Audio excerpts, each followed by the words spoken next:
pessoal, estamos de volta. Vamos tentar ver se agora o Instagram nos ajuda, certo? Porque infelizmente a gente teve esse probleminha aí com a conexão, mas a gente segue tentando, tá? Só esperar Emília entrar. A gente está aqui atenta e tentando driblar essas coisas da. Aí, ó, não recebi. Ela já enviou a solicitação e eu não recebi. Não recebi. Manda pelo outro. Manda pelo outro, Emília, por favor. Eu vou te mandar o convite pelo de Bruno, certo? Porque eu não estou conseguindo ver a sua solicitação e eu não consigo te chamar também. Infelizmente, não aparece aqui para eu te chamar. Aparece que é impossível te convidar. Mas são bugs do Instagram.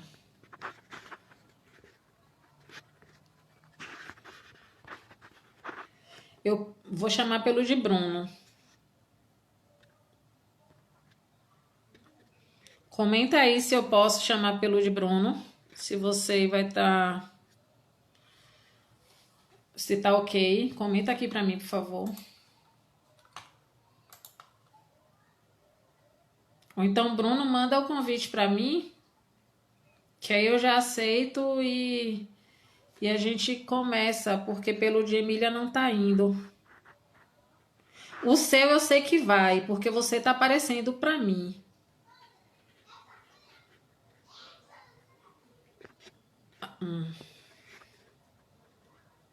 Esse pelo Neab vai. Aguardando. Agora eu acho que vai dar certo. Ah, ainda bem. Boa Ah, tarde.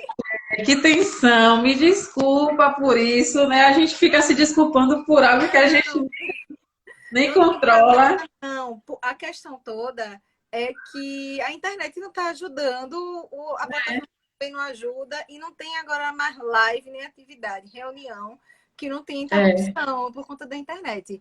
E eu não estou no meu perfil, tá? Eu estou no sim. perfil do NEAB da minha instituição. Mas ainda bem que a gente conseguiu, né? Então, gente, recomeçando as apresentações, né? Eu estou aqui com vocês durante essa tarde, acompanhando essa jornada de discussões em torno dos 170 anos da lei que proíbe o tráfico de africanos escravizados aqui para o Brasil, e a gente vai encerrar a tarde de hoje com essa conversa com a professora Maria Emília Vasconcelos, né, que é professora, é pós-doutora em História pela UFPE, doutora pela Unicamp, e é professora também do Colegiado de História na UFPE. E hoje a gente encerra essa discussão em torno das memórias do tráfico, né, pensando esse comércio ilegal e as experiências cativas nas ações de liberdade de Pernambuco entre 1880 e 1888. Esse percurso de hoje foi muito bacana, porque a gente conseguiu abraçar esse 19, né, de como o tráfico de africanos escravizados ele perdurou durante todo esse... A contestação a esse tráfico perdurou durante esse século também, né? E aí a gente encerra com esse debate em torno das memórias e tudo girando, né, nesse eixo aí da repressão e da agência.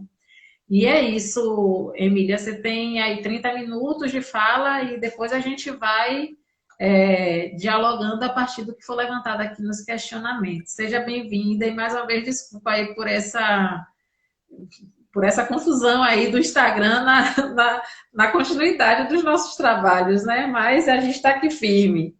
Gente, não tenho que desculpar, não, Aline. São coisas que acontecem, tá? E eu só queria fazer uma correção, porque eu sou da Universidade Federal Rural de Pernambuco. Ah, Tenho tá. muito carinho pelo UFPE, onde eu fiz a minha graduação, o meu mestrado, mas eu sou professora do Departamento de História da Universidade Federal Rural de Pernambuco. Gente, me desculpe, essa confusão Não! reclamo tanto dessa confusão comigo, porque eu sou da Rural do Rio e o pessoal fala da Federal, né?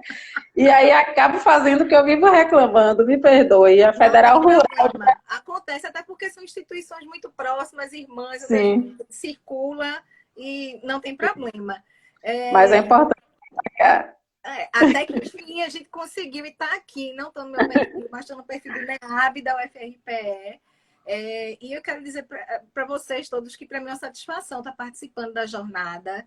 Eu quero saudar a todos e a todas que estão aqui acompanhando e assistindo. E quero começar fazendo um agradecimento especial, né, para o Deri, para o Carlos Silva e para o Roque, que me convidaram para participar da jornada. Né? E também queria aproveitar o momento para fazer um agradecimento. Gente, tem que segurar o coração dos mediadores, né? Porque sem eles, com esses arranjos, com a perspicácia, a atividade não aconteceria. Então, obrigada, Gustavo Bronze, obrigada, Aline Lajara, obrigada, Iraceli Alves. E também quero aproveitar para fazer uma saudação, mandar um abraço para os meus colegas do Departamento de História da UFRPE, para os meus alunos da licenciatura em História e da pós-graduação em História da UFRPE, tá? Eu acho também que cabe aqui dizer que eu não sou uma pesquisadora do tráfico, tá, minha gente? Eu sou uma pesquisadora do processo de abolição e do pós-abolição, mais propriamente dito.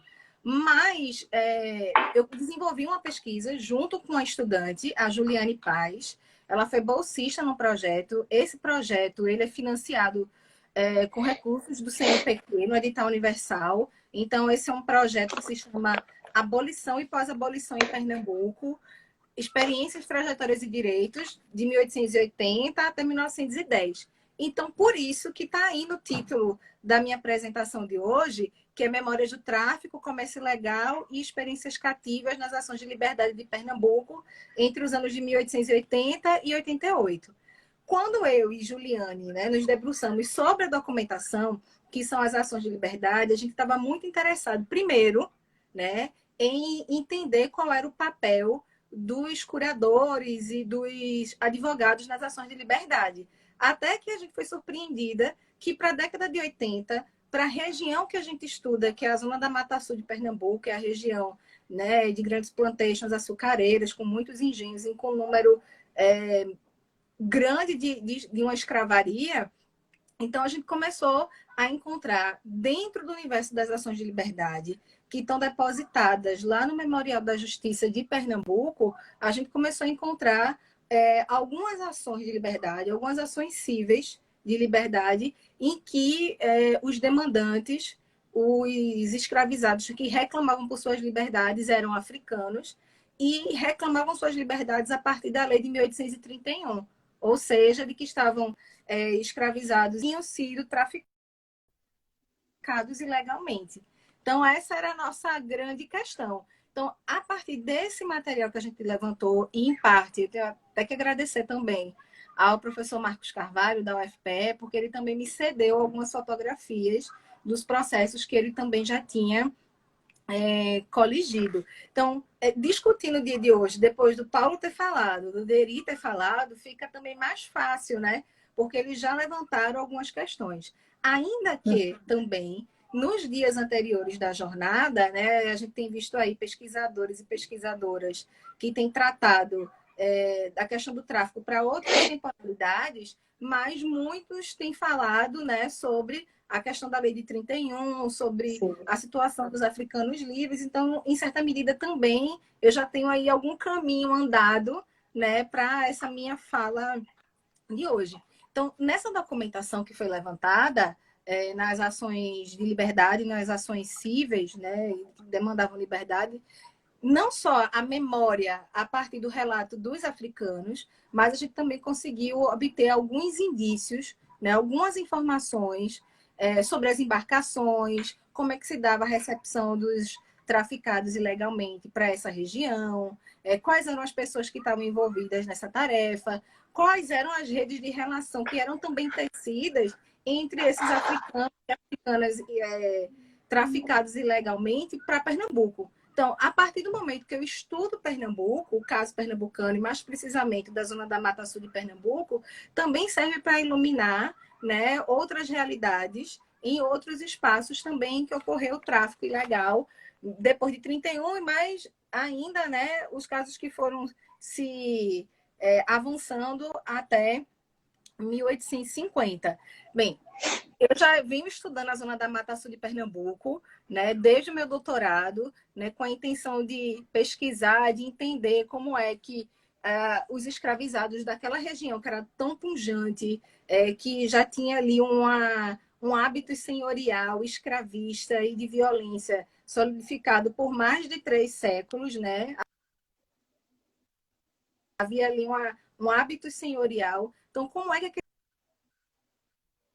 aqueles escravizados buscavam e quais eram as estratégias para alcançar a liberdade?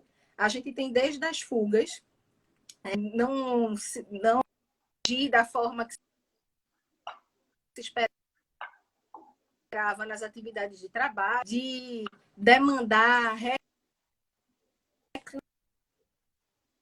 reclamar liberdade. Aqui eu não estou hierarquizando, por exemplo, formação de quilombos ou acesso à justiça, mas dizendo que né, e que faziam parte aí das dinâmicas de acesso, de luta pela liberdade, gente escravizada em Pernambuco do século XIX. Bem, o contexto também do qual já foi apresentado pelos colegas, mas quando a gente trata do tráfico no século XIX, a gente tem ali um curto espaço em que o tráfico ainda era legal, ainda com uma série de regulamentos que estavam já dando para a finalização ou para um reclame em torno do fim do tráfico, mas entre a década, né, ao longo do início do século XIX até a década de 80, a gente tem aí 2 marcos legislativos, né, na legislação que falam sobre, né, o fim lá em 50. Junto com ela, a gente também tem outras legislações que são chamadas de legislações de caráter emancipacionista, até que de 31 a de 50 também entra, né, nessa leitura, mas a gente pode chamar aí a lei do ventre livre, precisamente, que para positivos aí, né, que ela tem o mais conhecido, o de libertar os ventres das escravizadas. O que acontece é que ela também reconhece o pecúlio. Então, isso, em certa medida, faz,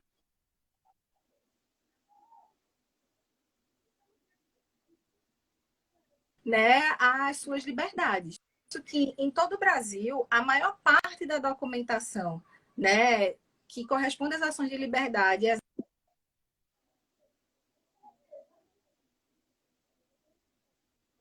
em grande medida, por conta, né, das ações dos escravizados, né, de estarem a classe senhorial e, né,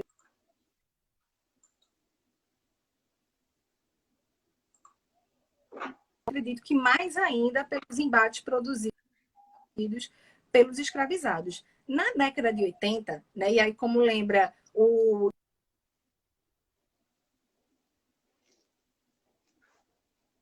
abolição aqui em Pernambuco, e também reforçado por uma série de outros investigadores, na década, né, que o contramovimento, né, vai ganhando mais força e o movimento abolicionista, não só em Pernambuco, mas em todo o Brasil,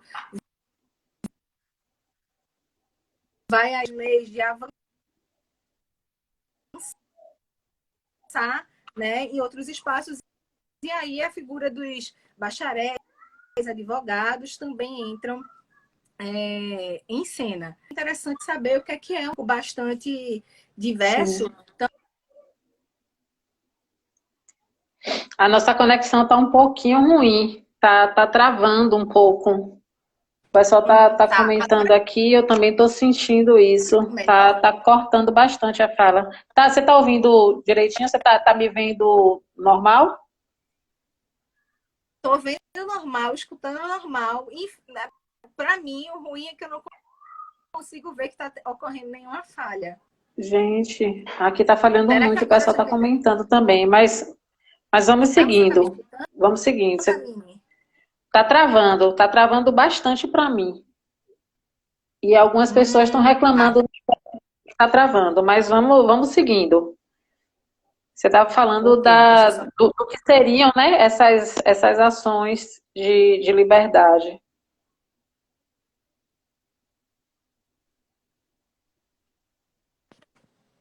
Agora eu que não lhe escutei.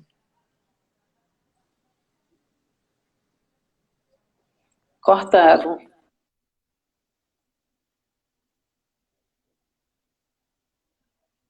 Eu acho que é o horário também, sabe? Quando chega esse horário, é um horário meio que Me de escutou? pico de lives, de transmissão, aí começa a falhar mais. Tá cortando bastante. Oi. Você está me escutando?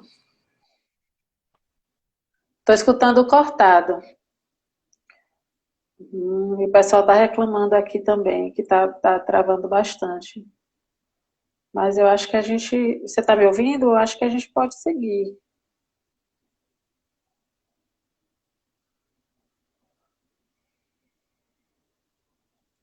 Eu tô te vendo agora, eu acho que agora vai voltar. Pode continuar que eu vou vendo aqui. Eu tô acompanhando, tô vendo agora a sua imagem está estabilizada. Não tô ouvindo o som. Gente, esse Instagram hoje tá de brincadeira com a gente. Agora eu não consigo te ouvir.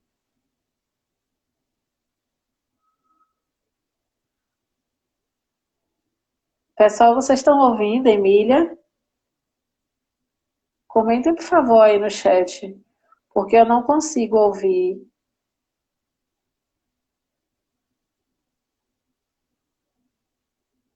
Eu não ouço.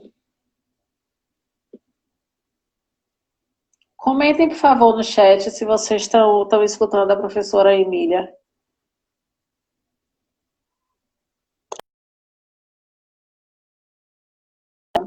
Tá tendo o mesmo problema aqui. Ih, caiu. Deixa eu convidar de novo.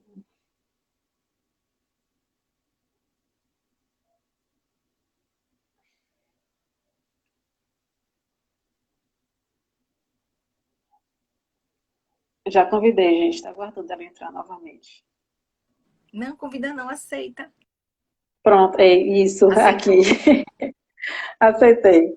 Aí, pronto. Agora já te escuto de novo. Vamos lá. Tá me... Tô Gente, ouvindo. não posso ficar até 7 horas, não, porque a internet deve Tá ficar caindo. no prédio inteiro. Pelo amor de Deus. Tá ruim aí, é?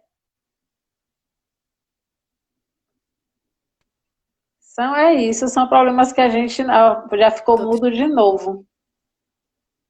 escutando. Tá tendo vários cortes, mas acho que a gente pode ir tentando. Em último caso, se a gente vê que não vai funcionar, a gente pensa numa outra estratégia. Mas vamos seguindo. Aproveitar que estabilizou, vamos seguindo. Ok, então vamos lá, gente. Vamos. Desculpa, acho que é esse Não, horário não que não é pede muito desculpa não, porque nem para nós favorável para os... é o boom, né? Vai dar 18 horas. Pois é, exatamente. Pois então, o que é que acontecia, né? Eu gostaria também de explicar um pouco que documentação é essa, porque falar de ação de liberdade, de ação civil, entre as denominações, e a gente tem um público que é bem bastante diverso aqui, né? Eu sempre ficava me perguntando, quando eu assistia aqueles filmes Amistade, 12 anos de escravidão, entre outros, assim, gente, eu queria uma história como aquela, né, para apresentar às pessoas, inclusive aqueles que duvidam, né, que a escravidão não ocorreu ou que o tráfico foi perpetrado pelos próprios escravizados e por aí vai. Né? Então, que tipo de documentos os historiadores utilizam, né, para escrever e criar narrativas como essas, né? Como o Deri apresentou, do caso do Clementina, né? Os colegas já falaram ontem, quando se falou sobre família escrava, né? Então, alguns desses documentos, né, falados ontem, ou dessas trajetórias, partem desse tipo de documentação. Bem, os escravizados, para adentrarem, né, até as franjas do judiciário, não eram reconhecidos enquanto pessoa jurídica, né? Então, era regra, segundo aponta aquela Green, que os escravizados entrarem com a ação na justiça através de uma pessoa livre, que tinha que assinar o documento, se responsabilizar, fazer um requerimento inicial que era enviado ao juiz, né? E após receber essa documentação, essa petição inicial, esse requerimento, o juiz nomeava um curador, né, que acompanhasse, que ficasse, eles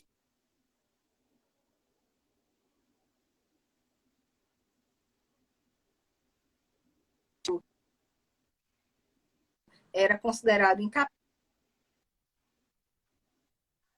mas para o caso brasileiro no 19, ele que não podia ter responsabilidade jurídica por si próprio, aos escravizados. Do mesmo modo, eles entram com ação na justiça,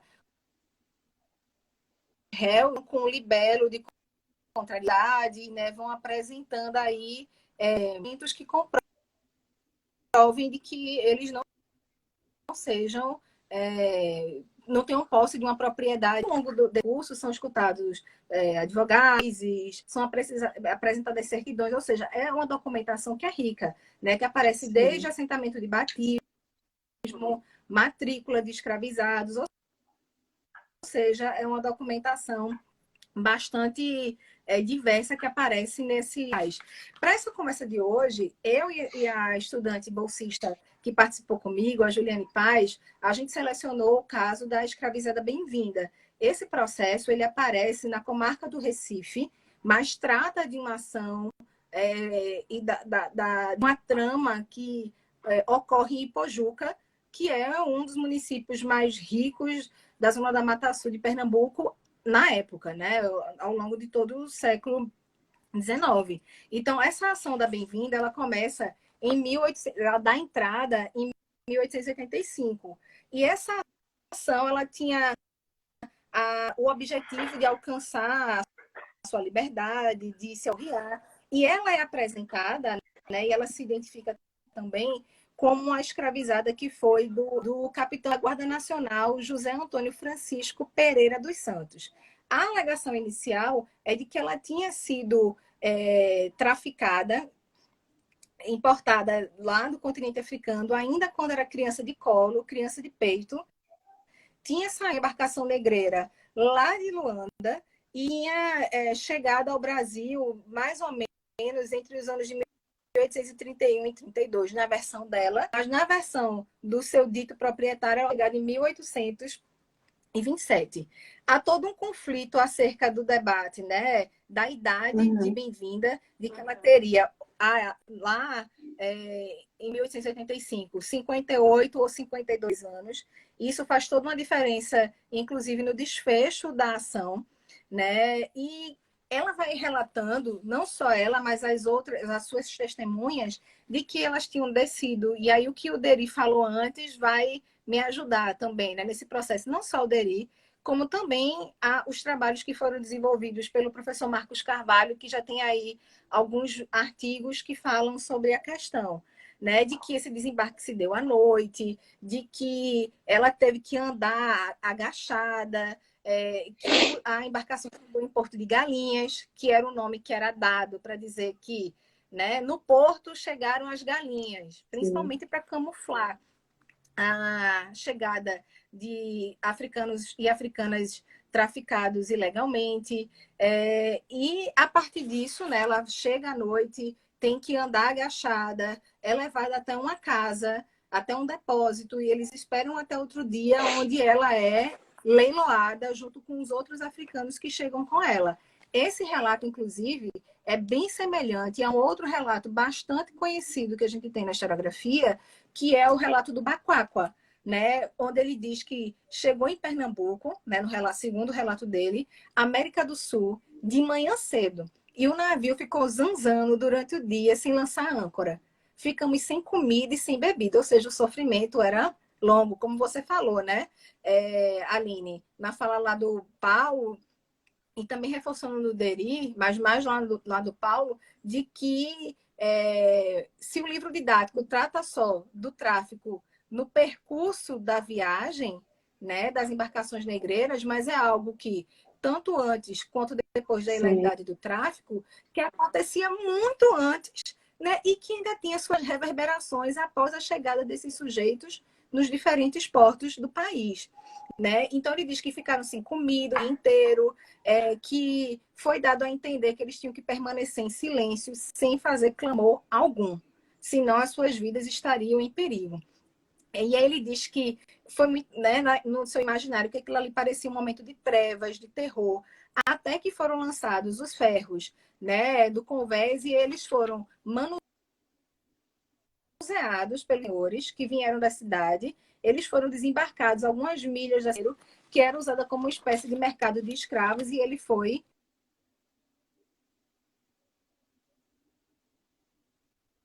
Existe toda uma historiografia que faço, né, sobre o Ricardo Tadeu Caires, o Tiago Campos, o Marcos Carvalho, com essa questão aí dos desembarques feitos em outros espaços que não os portos das capitais, né? O tráfico que é feito de forma mais remota, escondida, esse tipo de coisa. Então, quando eu trago o relato do Baquaqua, junto com o da Bem-vinda, é para indicar que essa era uma prática que estava sendo recorrente, né, pelo menos em Pernambuco, aqui nos espaços canavieiros. E há toda uma discussão, né, em torno da figura jurídica dos africanos livres, como já foi aqui, sim, inclusive, ao longo da jornada. Sim. Uma das historiadoras mais citadas é a Beatriz Mamigonian, né? Que, quando se inaugura essa figura, né, com 31, do africano livre, né, como é que depois eles vão passar demandando a justiça. Inclusive, passam a demandar com bastante força a partir das alegações do Orfeu da Carapinha, né? Esqueci até o nome dele agora. Gama.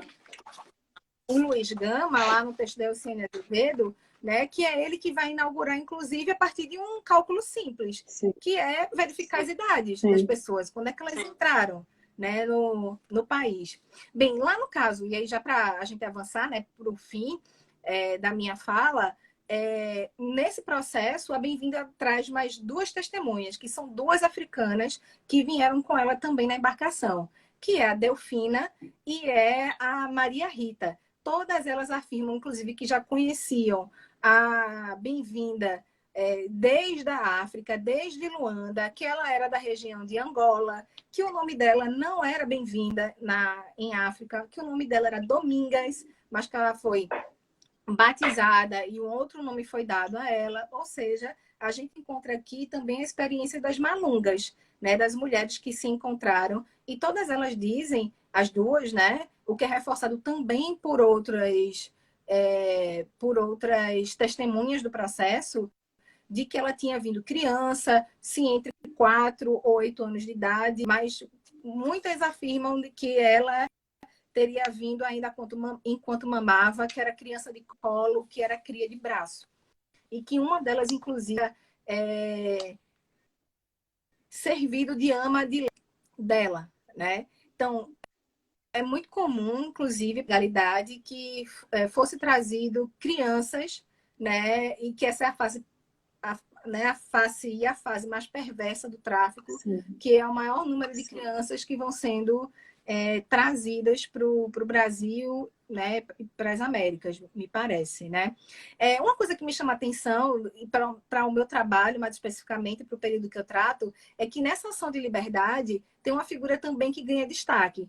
Para além de Delfina e de Maria Rita e da própria Bem-vinda, que relatam como formaram, né, laços de compadrio, de amizade e de atravessar, né, a violência do tráfico e da escravidão, tem uma figura também que tem em destaque, que é o curador da Bem-vinda, né? Ele é chamado... Ele é João Alfredo de Medeiros. Na época ele era bacharel em Direito, e mais à frente a gente consegue descobrir que ele se tornou juiz de Direito. Então ele era uma figura bastante atuante na cidade do Recife, dos relatos dos jornais. Então, ele era uma pessoa que participava de inúmeras associações abolicionistas,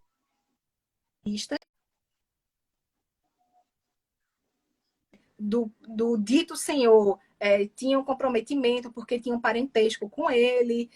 Também ele não consegue identificar qual é a embarcação que traz a bem-vinda, mas ele consegue identificar, trazer indícios de quem foi o traficante. E é uma figura bastante conhecida na cidade, que é o Gabriel Antônio, né, que aparece na documentação desde 1827, envolvido com tráfico, e aparece com certa constância em documentações portuguesas e britânicas de 1835 a 1843, né?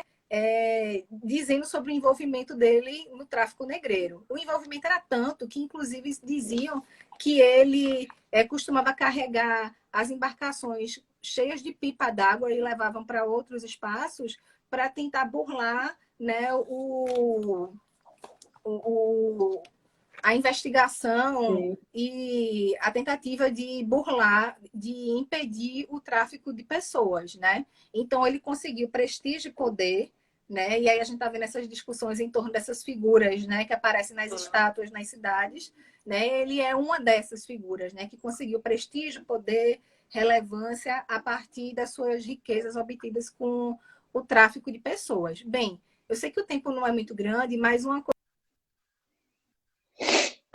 que é importante destacar é que, através de alguns relatos, como o de Bem-vinda, e aí existem outros também para o período, pelos traficantes nas praias litorâneas mais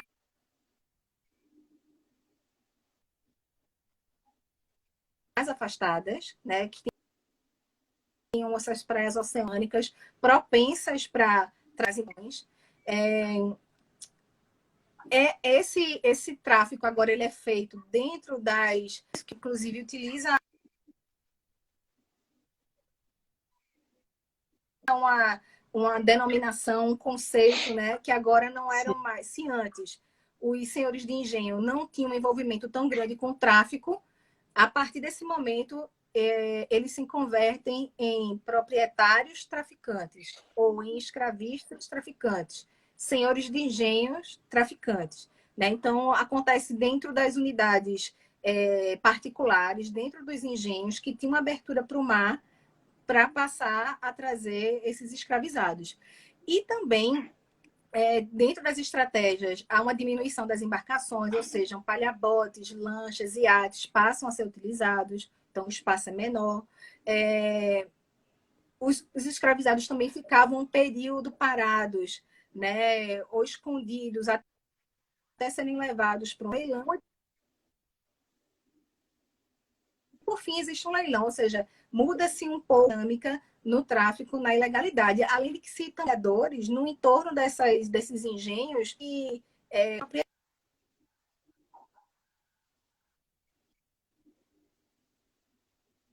proprietário. Então, tinha gente que atuava com os víveres, ou gente que estava ali, inclusive, a vigiar, para que nada fugisse de mim. Volto a falar. Eu sempre queria saber sobre as memórias também dos africanos no Brasil. A gente tem toda aí uma cinematografia, uma literatura que fala desses relatos para outros espaços. E aí, uma vez eu conversar com o professor Robert Kruger, ele diz assim, mas no Brasil a gente tem uma série de relatos. Basta a gente ir atrás das ações de liberdade, da documentação judicial, da polícia, inclusive, porque a gente vai ter ali pequenas biografias, a gente conseguir acompanhar a trajetória de algumas pessoas. E essa memória que eu estou discutindo aqui, ela está muito alinhada com o que o Tadeu Caires falou, né, quando ele remeteu lá ao Michel Pollack, as subterrâneas. Então, a memória subterrânea é uma lista dos sujeitos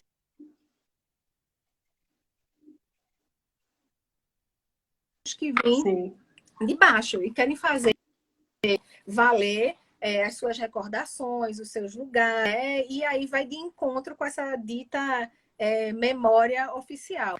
Alcançar a sua liberdade, a gente vai encontrando uma série de relatos, inclusive, que, né, se não traz em primeira mão, porque tem ali uma série de filtros, né, linguísticos do registro escrito, seja do escrivão, do juiz e do próprio curador, é uma aproximação que a gente tem com as experiências desses sujeitos, dessas mulheres, desses homens escravizados. Bem, a gente ainda precisa avançar um pouco mais na pesquisa, mas o que a gente sabe até agora, infelizmente, é de que nessa demanda judicial bem-vinda não teve muito sucesso. Um dos últimos registros que a gente tem nessa ação de liberdade é que a solicitação feita por seu curador, que era de que houvesse a manutenção do seu depósito junto a ele, foi negada, né? O que, em linhas gerais, significa que beneficiou o seu dito proprietário, porque ela poderia ser levada de volta. Mas a gente tem a informação de que, desde o começo dessa ação de liberdade, a bem-vinda havia fugido. Então, a gente precisa procurar pesquisar mais para saber se ela tentou a estratégia, né, via judicial e não teve êxito, e ela está presente em várias ações de liberdade. Então,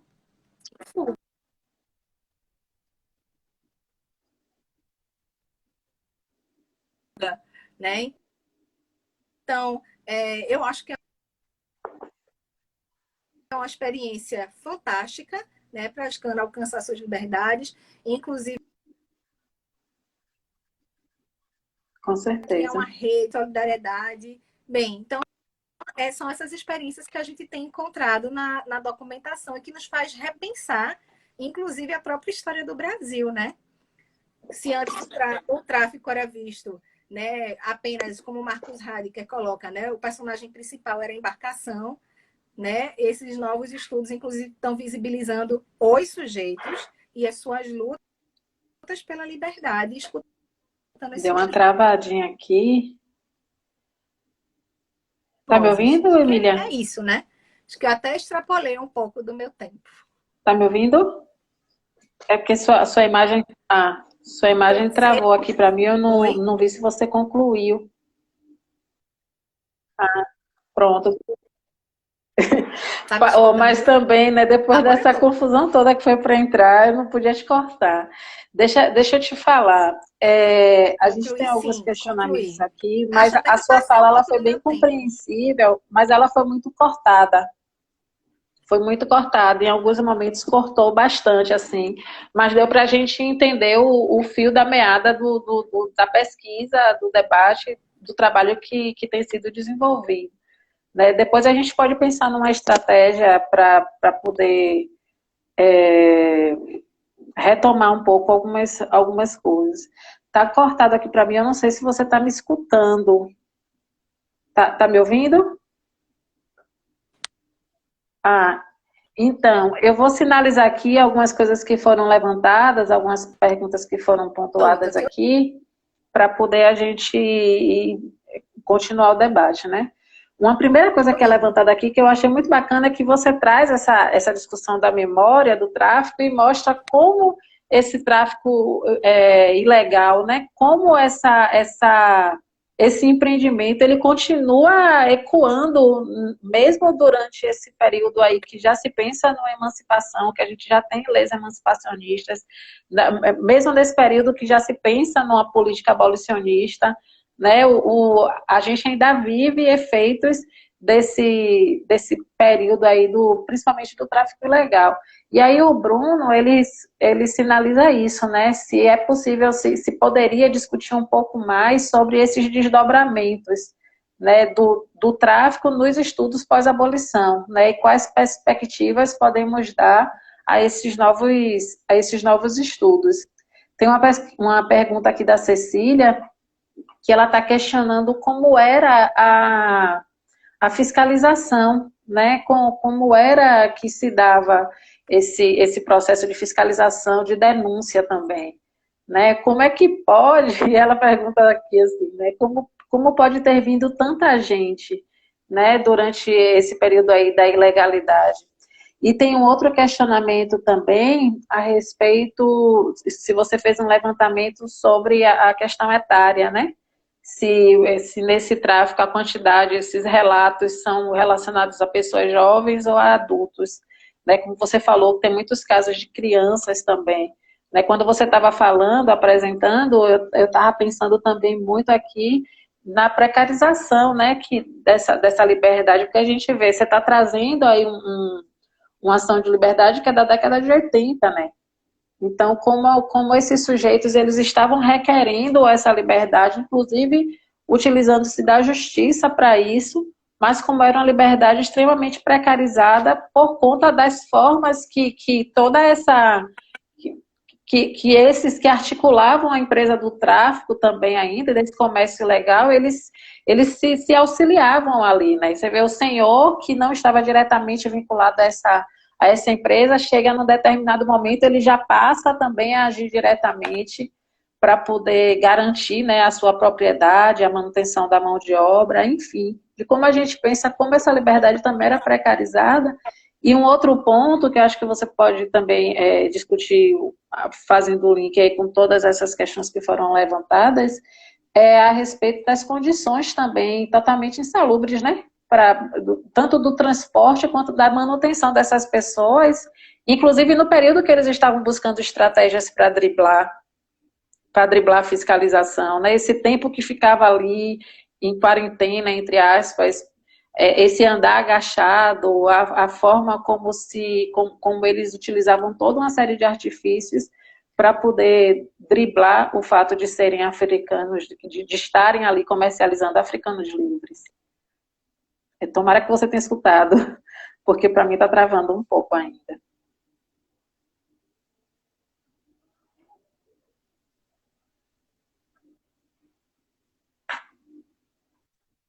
Pronto,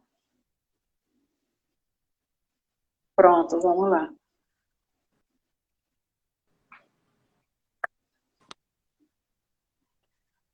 Escutei. Teve alguns trabalhos que compreendi, tá? Queria agradecer a audiência, agradecer as perguntas. Eu imagino que os autores, e aqui eu vou destacar a Hebe Matos, quando fala dessa experiência, dessa relação, né, dos africanos escravizados e suas lutas pela liberdade e os estudos sobre pós-abolição, né? Como isso aparece na memória daquele sujeito. Tem lá o documentário Memórias do Cativeiro. Então, isso tem subsidiado também uma série de outras pesquisas, não só no Brasil, né? Em muitos outros lugares da Jamaica, nos Estados Unidos. Tem muita gente trabalhando também com essa discussão, acho que não diretamente sobre até sobre pós-abolição nos seus respectivos espaços nacionais. Mas eu acho que tem a ver também com... E aí, como eu entendo que o pós-abolição é até hoje, né? Então, esses estudos têm reivindicado lugares, espaços para as comunidades quilombolas, lugares de memória, patrimônios, né? Práticas culturais que envolvem desde o tráfico, né, a condição dos africanos, mas eu acho que é nisso, né? É uma maneira de acessar essas memórias. Também se tinha um debate até o início dos Cortou um anos pouquinho de 90 que não se de que podia não se podia trabalhar. trabalhar, né? Então a gente tem tantas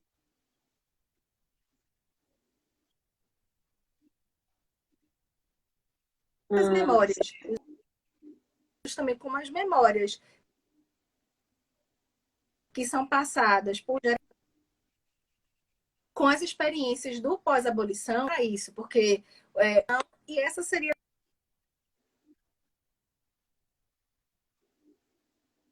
a justificativa para que eles também livros das obras didáticas e por aí vai, né? Então a gente tem agora uma ferramenta, né? Um sujeitos na documentação Sim. escrita, mas acessar as memórias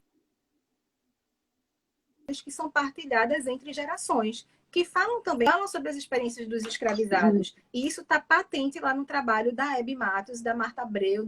Tem uma coisa que não sou eu, vou falar que nem eu Deri,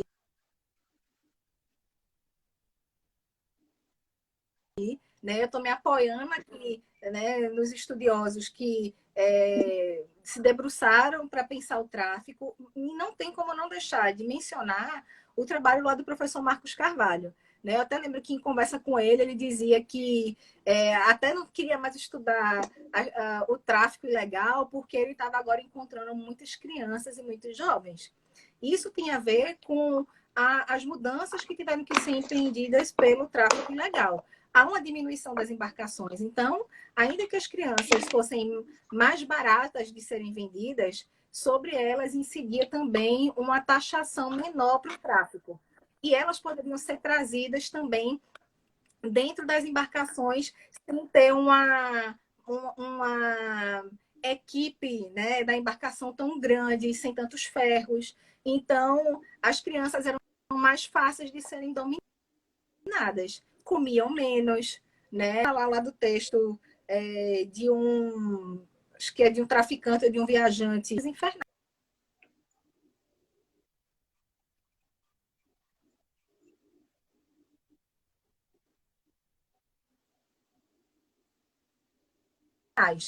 Que até entre uma das funções era de catar o piolho das crianças que ainda não tinham nem sido iniciadas. Aparece ou na nomenclatura que era adotada no Sim. período, né? Lá, como o Marcos também aponta, quimbundo, moleque, né? Que é uma que vem da expressão em quimbundo, que significa dependente. No primeiro, deve representar escravizado. Né? Devem falar das crianças que estavam sob domínio e sobre a dependência de outras pessoas. Então, por isso aparecem as expressões molecões, molecotas, moleques, criança que mamava, a mudança dos dentes, ou seja, criança que estava perdendo dente de leite. Né? Então, a idade, né, pós o tráfico, na ilegalidade, deviam vir adultos, mas estava vindo um número significativo de crianças e jovens. No caso do Baquaco, ele também é trazido enquanto criança. Tem um outro relato que o professor Marcos também traz nos seus trabalhos, que eram jovens de 16 anos, 15 anos, ou seja, é um aspecto muito triste mesmo do tráfico. Né? E para fechar essas perguntas que foram feitas, eu acho que sobre as condições insalubres, a gente tem aí uma série de trabalhos que, né, o do Jaime Rodrigues, do Marcos Heidegger, da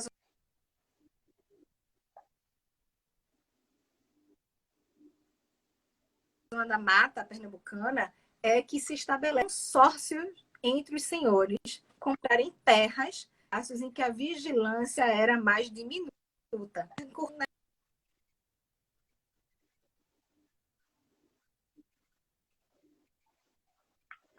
No mar, mas sempre passava algum, né? E haviam denúncias nos jornais, aparece na documentação policial. Mas, ao que me parece, esse consórcio entre senhores que compravam faixas de terras, né, em engenhos na região dos portos naturais, né, do mar, eles também ocupavam todos os postos, ou quase todos, postos dentro da estrutura do Estado. Então, eram o juiz de paz, o subdelegado, o juiz da localidade, né? Ou seja, ocupavam funções que camuflavam ou que driblavam essa vigilância. Muitas vezes, essas denúncias elas só aparecem ou só tomam uma proporção maior quando grupos políticos entram em conflito. E isso aqui não me aparece mais, isso que a gente tem observado, perguntas, mas eu acho que a gente pode encaminhar e aos trancos e barrancos, né? Com a internet instável, mas foi uma apresentação muito, muito bacana e que faz a gente pensar em várias possibilidades de pesquisa. E fica aí essa grande dica que você traz, né? De buscar essas ações de liberdade realmente para a gente retomar ainda essas memórias e discutir de fato como essa liberdade ela foi precarizada durante tanto tempo e essas estratégias de manter esse domínio, né, esse controle. E como também essa lei ela vem balançar a oferta dessa mão de obra, né? Que todos os artifícios, muitos deles estavam vinculados a isso, né? A mão de obra, a escravidão aqui no Brasil se sustenta com essa mão de obra que vem do tráfico. Então, é importante a gente pensar nisso. E aí eu queria te pedir para você trazer para a gente essa perspectiva desse debate mesmo na educação básica, né? De como a gente pode trazer essas ações de liberdade para a nossa sala de aula, para discutir isso enquanto uma grande fonte, né, de pesquisa, mas uma grande fonte de ensino também, na nossa prática do dia a dia, pensando na realidade da educação básica e no modo como ainda a gente percebe muitas lacunas nos materiais oficiais para esse tipo de discussão na sala de aula. Sim.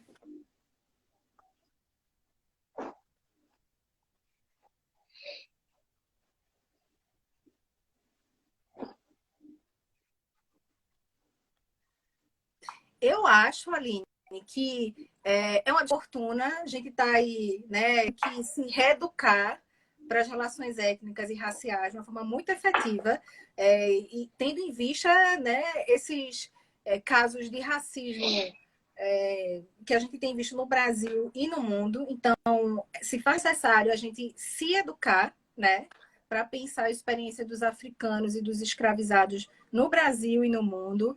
Eu acho que a gente tem que produzir material didático que ajude a efetivar a Lei 10.639, que facilite também a atividade dos professores. E eu acho que relatos como o de Bem-vinda, como do menino Camilo, né, como de outro, do Baquáqua, eles precisam estar presentes na ação básica, precisam ser apresentados às crianças e aos jovens. A gente não pode tratar assustar pensando só em números. Eu acho que a gente precisa trazer as pessoas para o centro do debate. É como agora de Covid, né? São mais de brasileiros mortos, eles não são números, né? Eles faziam parte de uma família, eram um pai, eram um jeito, chamando eles pelo nome, né? Não a partir de termos genéricos, escravizado, africano, né? E chamando de bem-vinda, chamando pelos seus do Brasil para reportar, inclusive, racismo, a desigualdade racial. Esse é um país, né? E a gente tem que mostrar para os estudantes como é que isso aconteceu, como é assim.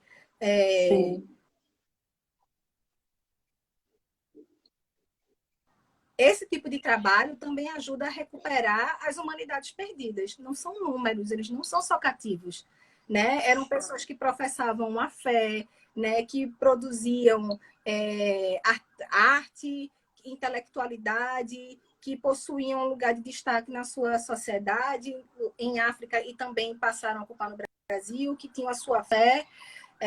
Então, eu acho que a gente tem que essa sua última fala, que por sinal foi até comentada aqui pelo Cândido, né? Que pena, né, que a internet atrapalhou, mas essa última discussão sobre as idades foi muito boa e ele te parabeniza.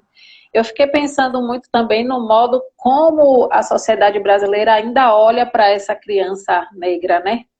De como essa infância da criança negra é negada. E a gente tem um caso muito trágico agora recente, inclusive aí no Recife, que mostra isso, né? Como é que se olha para essa criança negra? E quando você traz esses relatos dessas crianças ainda mamando, na troca de dente, e que ainda assim estavam sendo, né, traficadas e eram vistas como uma mercadoria nesse contexto mais vantajoso.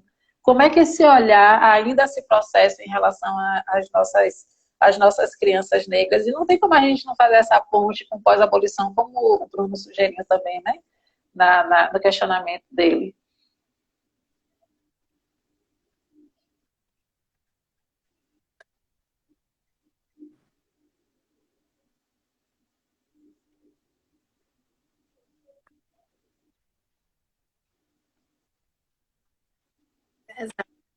Do que a gente der a forma de olhar para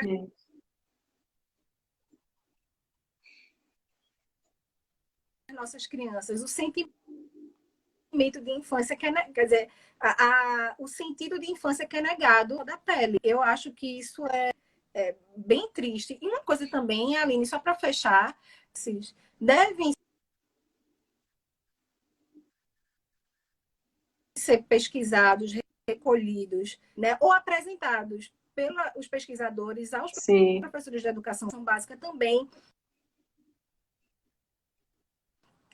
procurarem, porque é muito comum a gente também nos livros didáticos que tem melhorado bastante, eu sou Paulo, de Jesus tem bastante, mas imagina para uma criança que é lá de Pojuca, que é lá de Escada, né, que tem a cidade entendida como Porto, né, a praia de Porto de Galinhas, que é famosa, né, até que nem sabem que o nome Porto significa que era a chegada dos africanos traficados ilegalmente, né? Então, chegou no Porto as galinhas, né? Então, até, né, animalizar ainda mais essa experiência, tem gente que não sabe, né? Que vai àquela praia e acredita que o nome se deve a outra. Então, é preciso que a educação básica conheça essas experiências. Não fale só de um sujeito que está lá distante, né? Ou que está em Angola, que está em Luanda, ou que está no sul fluminense, mas que está na sua cidade. É a experiência de quem, aí Inaê falou muito bem ontem, né? De quem construiu aquela cidade, de quem construiu aquele lugar, né? Quem são os nossos antepassados. Então, eu acho que é bem Com importante. certeza. Tem uma pessoa perguntando aqui, né, como posso fazer mestrado com o tema da escravidão, fazer mestrado ou doutorado sobre o tema da escravidão no Brasil. Eu acho que as falas de hoje, né, já mostram que são muitas, né, as possibilidades, né, que a gente ainda tem muito o que debater em torno dessas questões relacionadas à escravidão, ao processo de comércio, desde o comércio até a discussão do abolicionismo e do pós-abolição, né? E fala um pouquinho aí a respeito desses caminhos que podem ser seguidos para quem está se sentindo motivado, instigado, né, com essas apresentações. E aí eu acho que a gente já pode ir caminhando.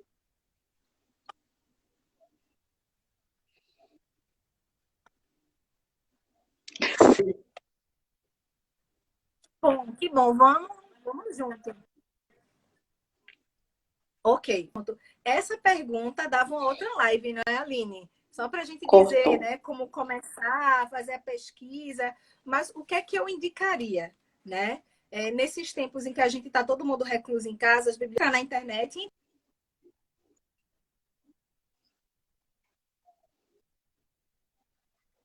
a revista Afroásia, dá uma navegada, né, nos documentos que elas estão acessando, e aí depois você entra, né, no site da pós-graduação em História do seu estado e vai ver o que é solicitado. Mas para encontrar um caminho ou tema de pesquisa, eu recomendaria entrar na revista Afroásia, dar uma olhada nos artigos, ver o que as pessoas estão discutindo, ver o que elas estão lendo, né, o que está citado nesses trabalhos. E para me encaminhar para o fim, né, eu queria, assim, também... Eu fiz os agradecimentos lá no início e eu quero reforçar, né, ao Deri, ao Roque, ao Carlos, né, e até lembrar que o Carlos também é um dos idealizadores lá do projeto Salvador, que está bombando, né, na internet, discutindo sobre os espaços, a memória da escravidão em Salvador. Mas eu também queria agradecer a esses colegas, mas agradecer a toda a rede de historiadores e historiadoras negras, né? É uma rede engajada, produtiva, né, de historiadores e historiadoras inteligentes. 30 segundos para a gente, né, fechar. Que tem, desde que houve, né, essa articulação por via Instagram e também lá, né, no Zap, tem promovido uma série de... um prazer enorme, Emília. Muito bom. Eu vou encerrar para a gente não perder a live, gente. E amanhã a gente volta, tá? Sempre às 3 horas da tarde. A nós mesmos. Um abraço e até amanhã. Beijo. Tchauzinho.